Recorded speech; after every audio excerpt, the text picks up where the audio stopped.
Pemirsa, satu unit pick-up tiba-tiba terbakar saat sedang melintas di desa Payapuntet, Kota Lok Sumawe. Pick-up dengan tangki yang sudah dimodifikasi tersebut diduga terbakar akibat konsleting.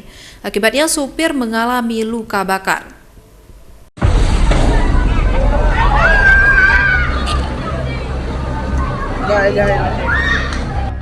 Dalam video amatir terlihat api begitu cepat menyambar sebuah mobil yang tengah melintas di desa Payapuntet, Kecamatan Muara II, Kota Lok Sumawe.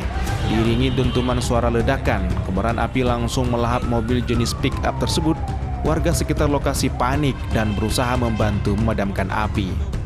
Mobil jenis pick-up dengan nomor polisi BK838SC tersebut diduga terbakar akibat korsleting di bagian platina mesin sehingga menimbulkan percikan api.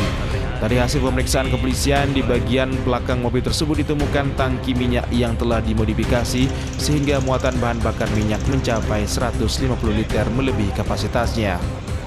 Satu orang menjadi korban luka bakar kini sedang menjalani perawatan. Korban merupakan sopir mobil pick-up tersebut. Menurut saksi mata, mobil pick-up tersebut tiba-tiba berhenti dan mengeluarkan kobaran api yang semakin membesar, tepat di depan warung usaha sembako milik warga. Api juga sempat menyambar bagian atas bangunan. Ada bunyi ledakan, ya di belakang, yang keluar dulu pick-up ini. Jadi orang berlari. Ya. Jadi yang keluar begini, jadi ini sudah terbakar. Ada yang terbakar bang? Gede kita? Ada, cuma nggak parah. Mata ini nggak sayuran lagi nih bang kita hari ini bang ya? Ya, batas tutup. Tempat tutup bang ya?